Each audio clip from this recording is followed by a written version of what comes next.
Jeremías capítulo 15, versículo 5, en la Nueva Versión Internacional, hace las siguientes preguntas. Dice: ¿quién tendrá compasión de ti, Jerusalén? ¿Quién llorará por ti? ¿Quién se detendrá a preguntar por tu bienestar? Jeremías capítulo 15, verso 5, en la Nueva Versión Internacional. Hoy vamos a tratar sobre un tema que hemos titulado compasión que deja huella. Digan conmigo: compasión que deja huella.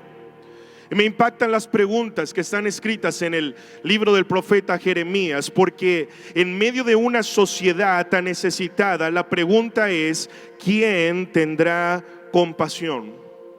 ¿Quién tendrá compasión de ti, oh Gómez Palacio?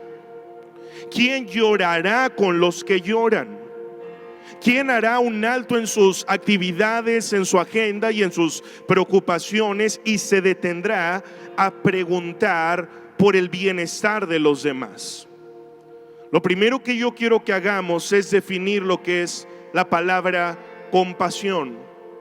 Porque compasión es identificarnos con el dolor, con la desgracia y con la necesidad de alguien más. Pero no solo identificarnos, sino que la compasión es movernos a su favor. Por eso hoy puedo asegurar que la compasión es una actitud que solo puede nacer de un corazón espiritual. La compasión es una actitud y es un acto que solo puede nacer y solo se puede evidenciar de una persona que genuinamente ha nacido de nuevo, porque el ser humano es egoísta por naturaleza. Y cuando nosotros vemos al Señor Jesús, nosotros lo vemos como nuestro modelo de compasión.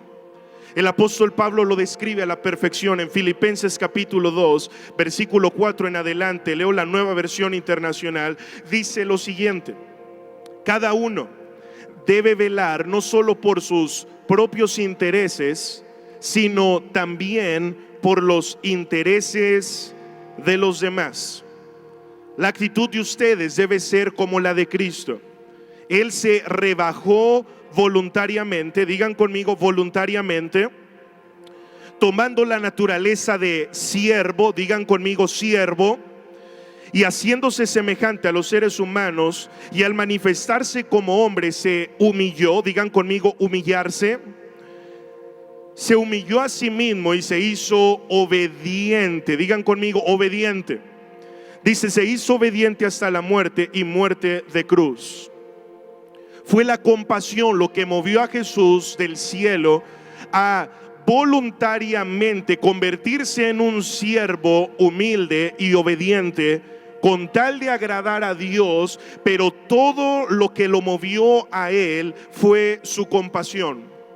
Y si nosotros nos llamamos cristianos, si nosotros nos llamamos imitadores de este Jesús que describe Filipenses capítulo 2, Dios nos manda a ser compasivos unos con otros.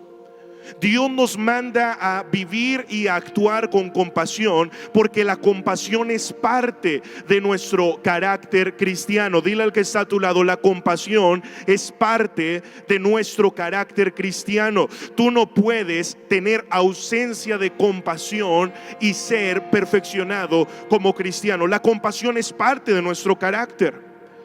La escritura nos manda en primera de Pedro capítulo 3 verso 8: sean todos de un mismo sentir. Y lo primero que menciona es compasivos. Digan conmigo: compasivos.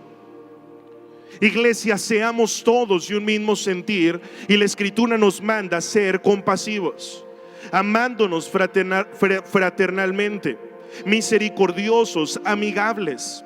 ¿Sabes algo? A muchos nos gusta disfrutar del poder de Dios, de la gloria de Dios, de los milagros de Dios, de la manifestación de Dios, pero la base de todo lo que hacemos como iglesia, la base de todas las noches de milagros, la base de todo trabajo social es y será siempre, y deberá ser siempre, la compasión, porque los actos que no nacen de compasión entonces nacerán del egoísmo y del orgullo.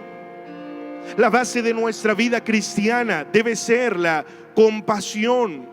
Nosotros no hacemos lo que hacemos por demostrar algo o por mostrarle algo a las personas. Lo que nos mueve y lo que nos debe mover es la compasión unos por otros. Y hoy vamos a entender que la manera que Dios ha diseñado para marcar las vidas de manera positiva, el arma espiritual que Dios nos ha dejado para dejar una huella y un legado en los corazones, se llama compasión. Levanta tus dos manos en alto y di conmigo: la compasión deja una huella imborrable en el corazón. ¿Lo puedes decir una vez más? La compasión deja una huella imborrable en el corazón. Y si lo crees, dale un fuerte aplauso a Jesucristo.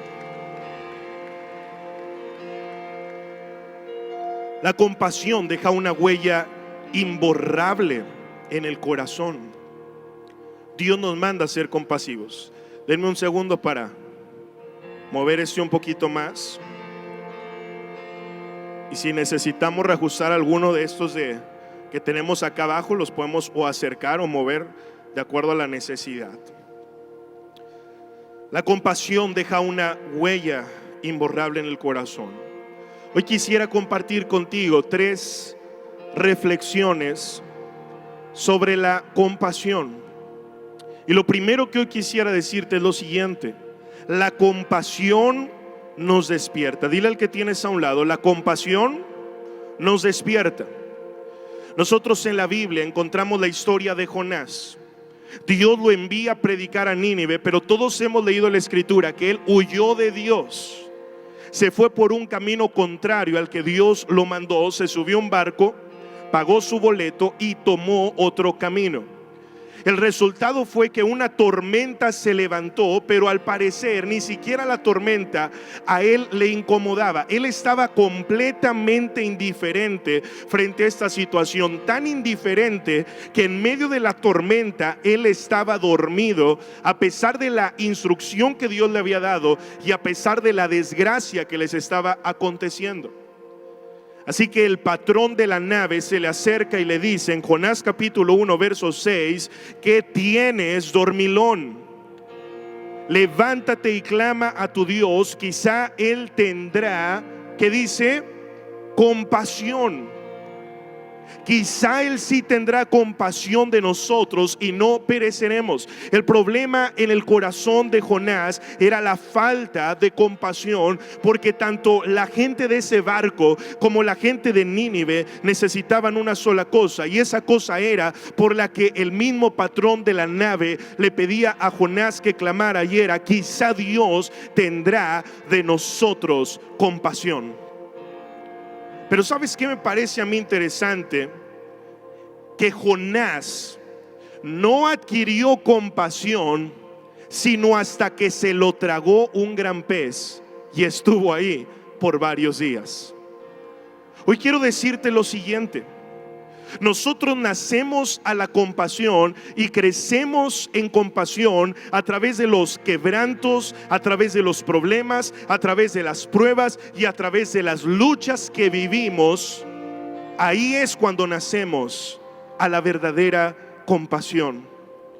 Dios no envía los problemas, pero en ocasiones Dios permite ciertas situaciones en nuestra vida para que nosotros logremos identificarnos con el dolor ajeno y así pues actuemos como Jesús. En Hebreos capítulo 4 verso 15, la Nueva Versión Internacional, dice que nuestro sumo sacerdote puede compadecerse de nuestras debilidades, porque Él fue tentado en todo de la misma manera que nosotros, aunque añade y aclara, aunque Él sin pecado. Jesús puede entender tu dolor y mi dolor, puede entender tu quebranto y mi quebranto, puede identificarse con nosotros, puede ser compasivo con nosotros, porque Él sintió el mismo dolor. Ahora los filósofos dicen: nadie puede bañarse con la misma agua del río 2 veces. Y ellos aseveran: es imposible la compasión porque nadie de nosotros viviremos lo mismo. Yo quiero aclarar esto: no viviremos lo mismo, pero sí sentiremos lo mismo, porque las vivencias son personales, pero las emociones son universales. Y yo no voy a vivir quizá la misma pérdida que tú vivas. El mismo problema y la misma situación se pueden parecer, pero no vamos a vivir lo mismo. Pero te aseguro que sentimos lo mismo. Podemos identificarnos con las personas y decirle: yo también me he sentido así de desesperado. Yo también me he sentido así de triste. Yo también he sentido esa frustración. Yo también he tenido la cabeza que me punza de preguntas, de luchas y de incertidumbres. Pero ¿sabes algo? Tú y yo no aprenderemos misericordia hasta que no necesitemos misericordia. No aprendemos gracia hasta que necesitamos gracia, porque muchos cristianos son así. Queremos el juicio para otros y la compasión para nosotros, pero ese es el espíritu de los fariseos, porque el corazón de Jesús es ser compasivos y misericordiosos, porque Él dijo: misericordia quiero y no sacrificio. ¿Cuántos dicen amén? Qué bueno que tú y yo no somos Dios, porque ya hubiéramos mandado a muchos al infierno. Qué bueno que en nuestra decisión no está la eternidad de muchas personas, porque quizá muy pocos se salvarían. Gracias a Dios que Él es Dios bueno, clemente, misericordioso, lento para la ira, grande en misericordia. Qué bueno que Dios es Dios. Y nosotros debemos actuar de la misma manera. Por eso nosotros vemos que Dios no envió un juez a la tierra. Dios en Jesús envió un Salvador, porque lo primero que Él revela no es su justicia, es su misericordia y es su compasión. ¿Cuánto le dan gracias a Dios por eso? Porque por su misericordia no hemos sido consumidos. Y si nosotros vemos que Dios es así, ¿por qué nosotros vamos a hacer de una manera diferente? Si nosotros vemos que Jesús actuó con compasión, ¿por qué nosotros vamos a buscar otra fórmula? ¿Sabes algo? Si has sido quebrantado, si estás pasando por el dolor, si estás pasando por el problema, si estás pasando por la lucha, quiero decirte que todo eso tiene un propósito. Tiene el propósito de despertarte espiritualmente en primer lugar. En segundo lugar, tiene el propósito de perfeccionarte en compasión. Pero número 3, tiene el propósito de activarte en misericordia, porque la compasión nos despierta la necesidad de un mundo que necesita a Dios. Hay gente que le está pasando peor de lo que tú le estás pasando. Lo digo con mucho respeto. Cuando visité estas familias, yo dije: estos son problemas, no payasadas. Hay veces que muchos nos estamos ahogando en un vaso de agua. Hay veces que muchos nos estamos quejando. Yo llevé a uno de mis discípulos de jóvenes a esta entrega, la visita con estas familias. Y cuando regresamos le pregunté: ¿qué te pareció? Y él, con la voz cortada y llorando, dice: yo nunca había valorado lo que es ir al baño, hacerle así a la llave y que salga agua, tener donde bañarme, tener donde hacer del baño, tener una mesa donde sentarme, tener alimento para comer. Esos son problemas, no tonterías. Y no por menospreciar el quebranto de nadie, no por hacer menos eso, pero cuando nosotros nacemos a la compasión, también nos despertamos y nos damos cuenta de lo bendecidos que tú y yo somos. ¿Cuánto le dan gracias a Dios por su bendición sobre nuestras vidas. Así que te puedo asegurar que todos los que estamos aquí estamos mucho mejor que otras personas. Y Dios nos manda no a ser egoístas, sino a vivir en compasión. Y lo que tú has sufrido y has padecido te activa en esa compasión. ¿Sabes algo? Nosotros no, mi esposa Dani y yo no fuimos los mismos después de la pérdida de su segundo embarazo, de nuestro segundo hijo. Crecimos en compasión. Fuimos perfeccionados en misericordia.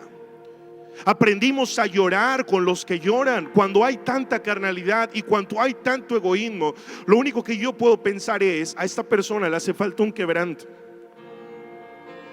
Esa persona realmente le hace falta un problema de veras, para que entienda, número uno, lo bendecida que es, y en segundo lugar, para que sea perfeccionado en la compasión y en la verdadera misericordia. Por eso en 2 de Corintios capítulo 1 verso 4 dice que con la misma consolación que Dios nos consoló, tú y yo podremos consolar a muchos. Y hoy quiero decirte de parte de Dios en este domingo: tus manos son las manos de Dios y van a llevar ese consuelo compasivo, restaurador y misericordioso a multitudes de personas en la laguna, para la gloria de Dios. ¿Cuántos dicen amén? Amén. Ahora, lo segundo que hoy quiero decirte es esto: la compasión nos lleva a ofrecer, no solo a demandar. Levanta tu mano derecha y di conmigo: la compasión, y vas a hacer así, me lleva a ofrecer y no solo a demandar. El tipiquísimo chiste pastoral del que ora como becerro, bendice, me ayuda, me, y todo se trata de mí. Pero la compasión nos lleva a ¿qué? Ofrecer y no solo a demandar. En Mateo 15 verso 32, Jesús llamó a sus discípulos y les dijo: tengo compasión de la gente, porque hace 3 días que están conmigo y no tienen que comer. Yo no quiero enviarlos en ayunas, no sea que se desmayen en el camino. Jesús no quería que le pasara a esta multitud como a la típica niña que se desmayaba los lunes en los honores a la bandera por no desayunar. Jesús dijo: tengo compasión de ellos. Pero me encanta lo que sucede aquí. Jesús no piensa en su hambre, Jesús piensa en el hambre de los demás. ¿Sabes algo? La compasión nos hace quitar el enfoque por un momento de nuestra necesidad para ver la necesidad de otros. Así que cuando Jesús ve que la gente no tiene que comer, comienza lo que yo hoy quiero llamar una cadena de compasión. Digan conmigo: cadena de compasión. Y en esa cadena de compasión vemos el poder de un equipo, vemos el trabajo en sinergia, vemos la compasión en acción, porque Jesús ve la necesidad. Un niño ofrece sus panes y sus peces, y después los discípulos se encargan de repartir los alimentos. Quiero que notes que la cooperación y la contribución de cada uno dio un tremendo resultado. En esta ocasión, la alimentación de más de 4,000 personas. Y me parece interesantísimo, porque este milagro de la multiplicación del alimento lo encontramos que se repite 2 veces. En una ocasión Jesús alimenta más de 4,000, y en otra ocasión Jesús alimenta más de 5,000. Y a pesar de que los discípulos habían visto este acto compasivo de Jesús, esta multiplicación de los panes y los peces, a veces, como tú y como yo, aunque hemos visto tantos milagros de Dios, los discípulos se seguían quejando por el pan. Y quiero que vayas conmigo a Marcos capítulo 8 verso 19 al 21, porque cuando Jesús los escucha discutir por el pan, les dice: cuando partí los 5 panes entre 5,000, ¿cuántas cestas llenas de los pedazos recogieron? Y ellos dijeron 12. Y cuando los 7 panes entre 4,000, ¿cuántas canastas llenas de los pedazos recogieron? Y ellos dijeron 7. Y Jesús les pregunta, ¿cómo? ¿Todavía no entienden? Cuando multiplica los panes y alimenta 5,000, sobran 12 canastas. Cuando alimenta 4,000 y multiplica los panes, sobran 7 canastas. Y esto es tremendo, porque aquí hay revelación del corazón compasivo de Jesús. ¿Sabes? Los discípulos no entendían que Jesús era el pan de vida que había descendido del cielo. Los discípulos no entendían que a través de este milagro de multiplicación estaba revelada la compasión de Dios por la humanidad. Porque cuando Él alimenta a 5,000 y sobran 12 canastas, era un acto profético donde Jesús estaba diciendo: yo soy el pan de vida que suple la necesidad y el hambre de las 12 tribus de Israel. Yo soy el pan de vida que suple el hambre espiritual de Israel. Pero cuando alimenta 4,000 y sobran 7 cestas, es interesante que la escritura, el número 4 representa la tierra, el número 7 significa la perfección, y cuando sobran 7 cestas llenas, Jesús está diciendo: yo soy el pan de vida que tiene la capacidad de saciar el hambre espiritual de toda la tierra. En breves palabras, Él está diciendo: yo soy el pan de vida que suple la necesidad para judíos y para gentiles. El que coma mi carne y beba mi sangre jamás volverá a tener hambre ni sed. Jesús es el pan de vida. Dale un aplauso al Señor. Los discípulos peleaban por el pan, pero ya ellos tenían el pan. Ya ellos tenían a Jesús. Dios ya les había mostrado su compasión. Dios ya les había ofrecido antes de demandarles cualquier cosa. Cuando los apóstoles encontraron un paralítico, dijeron: no tengo oro, no tengo plata. Quizá de ahí se inspiró el serafín Juan Gabriel para su canción No tengo dinero ni nada que dar. Les dice: no tengo oro, no tengo plata, pero lo que tengo te doy. En el nombre de Jesucristo, levántate y anda. ¿Sabes algo? Si tú y yo tenemos a Cristo, tenemos algo demasiado valioso para ofrecerle a esta comarca lagunera. El que tiene a Cristo tiene algo que ofrecer, porque Cristo en nosotros es la esperanza de gloria. Dice Colosenses capítulo 1 verso 27. La compasión es un verbo. La compasión es una invitación a dar, una invitación a servir, a ofrecer, a buscar, a llamar, a visitar. Porque impactamos vidas para la gloria de Dios, no con tremendos discursos teológicos, sino con humildes actos de compasión. La gente puede olvidar un sermón, pero jamás olvidará la huella que deja un acto de compasión. La gente puede olvidar lo que dijiste, pero jamás olvidarán cómo se sintieron con lo que les dijiste. Quizá no se acuerden de todos los derramamientos de la sangre de Cristo, no se acuerden de toda la teología, pero ellos jamás olvidarán cuando esta mujer, cuando este hombre me presentó a Cristo, sentí una paz que jamás en mi vida yo había sentido. Cuando esta persona comenzó a hablar, sentí un gozo, sentí una tranquilidad, sentí una sanidad. ¿Sabes algo? La multitud quizá que fue alimentada olvidó el sermón que Jesús dio en esa ocasión. De hecho, la Biblia ni siquiera especifica de qué Jesús en esa ocasión exactamente les estaba hablando. La gente quizá olvidó el sermón de Jesús, pero nunca olvidó lo delicioso que estaba ese pan, lo delicioso del pescado que les ofreció, y ellos quedaron marcados por su amor. Seamos las manos de Dios aquí en la tierra. Seamos la voz de Dios en medio de esta sociedad. Seamos embajadores de compasión, porque en el día final la pregunta que Dios nos hará es la siguiente: ¿por qué no tuviste compasión de tu compañero así como yo la tuve de ti? Mateo 18, verso 33, traducción al lenguaje actual.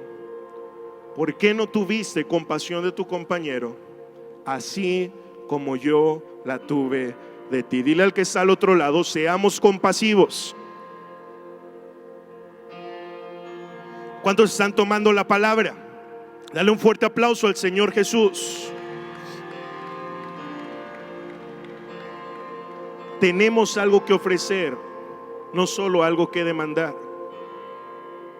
Mientras más nosotros avanzamos en nuestra vida cristiana, más por un momento comenzamos a hacer a un lado nuestra propia necesidad y anteponemos la necesidad de los demás.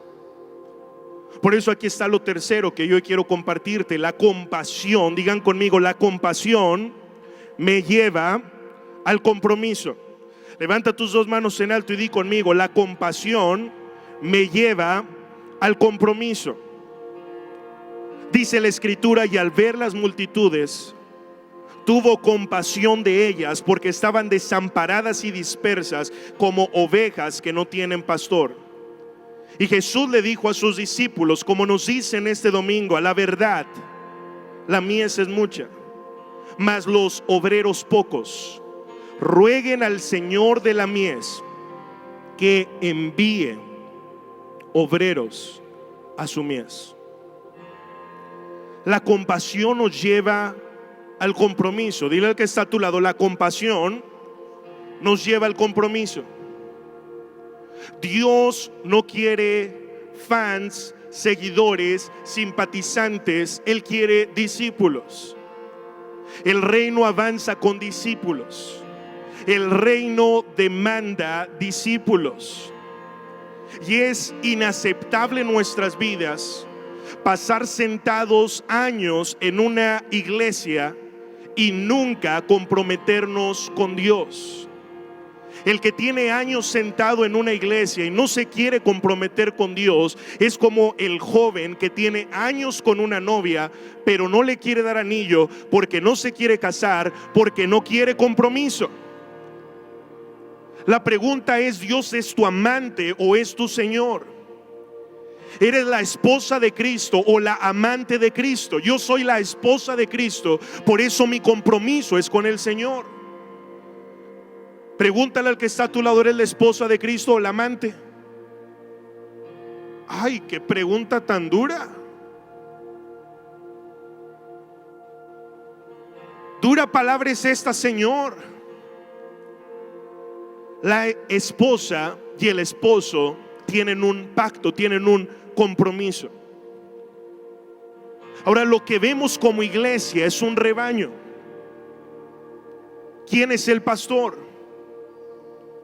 Jesús es el buen pastor. En un rebaño hay tres personajes que interactúan constantemente. En un rebaño está el pastor, en un rebaño están las ovejas, pero en un rebaño también, ya de categoría, están los que se llaman los perros ovejeros.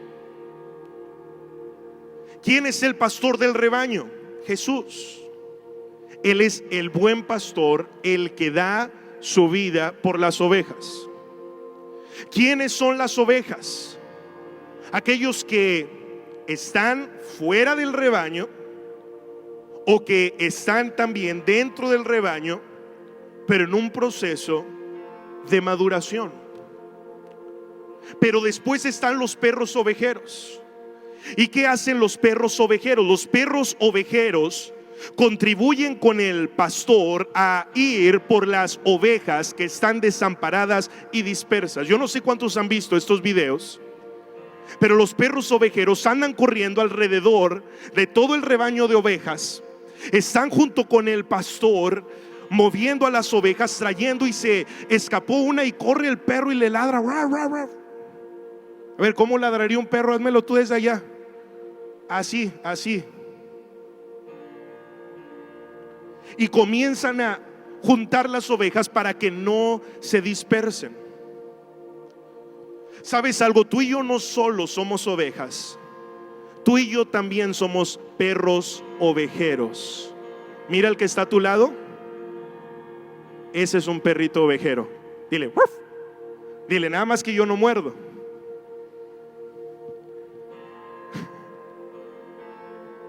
Somos perros ovejeros. El mejor amigo del hombre dicen que es el perro. El mejor amigo del buen pastor Jesús es el perro ovejero. Es el discípulo que ha entendido su responsabilidad de ir por la oveja que está perniquebrada, ir por la oveja que está herida y traerla al buen pastor, que es Jesús. Y el buen pastor la vendará, la curará, le pondrá aceite, la sanará, la cuidará y la levantará. Pero tú y yo somos esos perros ovejeros. Por eso cuando Jesús ve esa multitud y tiene tanta compasión por ellos, los ve desamparados y dispersos como ovejas que no tienen un pastor, Él no le dice a sus discípulos: oren para que esa multitud abra su corazón a mi mensaje. Él no les dice: oren para que se arrepientan de sus pecados. Él les dice: oren. ¿Por qué? ¿Oren por qué? Por obreros. Porque la cosecha está lista, pero los obreros no están listos. ¿Y por qué no están listos los obreros? Porque han sido amantes de Cristo y no la esposa de Cristo. Porque han escapado de su compromiso. Porque han huido de su responsabilidad. Porque se han ensimismado tanto en sus problemas que se han olvidado de la necesidad del mundo perdido. Porque han aceptado los argumentos: yo estoy tan ocupado, yo tengo tanto trabajo, yo tengo tantas ocupaciones, yo tengo otras prioridades. Yo asisto, yo me congrego, yo participo, pero a mí eso no me pidan de compromiso y que un discipulado y que trae un invitado y que trae en una mesa personas. No, ay, eso a mí no me gusta. Eso es ser la amante de Cristo, no la esposa de Cristo. Por eso en Tierra Nueva hemos entendido nuestra responsabilidad en el reino de Dios, porque la madurez cristiana se revela por el compromiso con Cristo. Dile al que está a tu lado: la madurez cristiana se revela por tu compromiso con Cristo. Nosotros no estamos interesados como ministerio en entretener, en hacer eventos y congregar a los ganados, en hacer eventos y divertir y darles una buena experiencia a los que ya conocen de Cristo. Nosotros tenemos una meta: hablarle al que nunca ha oído, ir por el que nadie ha ido y traer a la casa de Dios al que estaba extraviado. Porque lo dijo el doctor Alberto Motesi cuando profetizó al pastor fundador de esta iglesia: eventos los hace cualquiera, pero movimientos que den gloria a Dios solo provienen del Espíritu Santo. Y lo que comenzó en el 2003 y lo que continuará hasta que Dios nos llame a su presencia no es un evento, es un movimiento de salvación de las familias, porque ese es el corazón de este ministerio: ir y predicar el evangelio, ir y hacer discípulos a toda la comarca lagunera. ¿Cuántos dicen amén? Dile al que está a tu lado: tú y yo no somos fans, No somos simpatizantes, no somos simples seguidores. Tú y yo somos discípulos de Jesucristo. Y me encanta lo que es la compasión, porque lo que tú haces por otros, Dios lo hará por los tuyos. Sabes, lo que tú siembras en otros, tú lo vas a cosechar en tu propia familia. Oye, es que ¿quién me llama a mí? ¿Quién me escribe a mí? ¿Quién ora por mí? ¿Quién me visita a mí? ¿Quién me da un abracito a mí? No te preocupes por eso. Ora tú por otros, busca tú a otros, abraza tú a otros, porque cuando consolamos a otros, Dios mismo se encargará de consolarnos a nosotros para su gloria.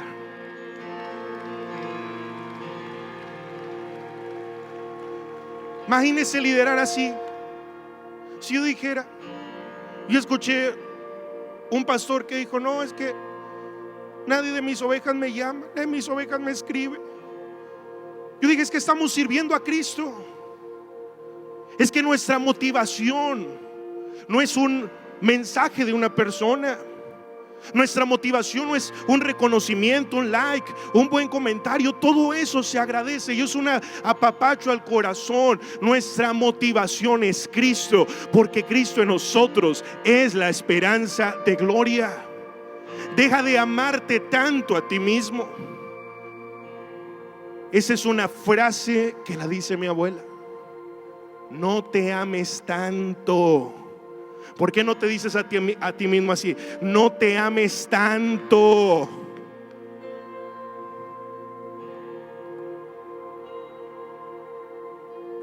Porque a veces amarnos tanto es carnalidad. Amarnos tanto es pensar tanto en nosotros mismos. Tanto en nosotros mismos. Y de olvidarnos que la empresa no va a trascender. El título no es lo que va a trascender. Ni la empresa, ni los títulos, ni las propiedades, ni los carros te van a ir a llorar a la tumba.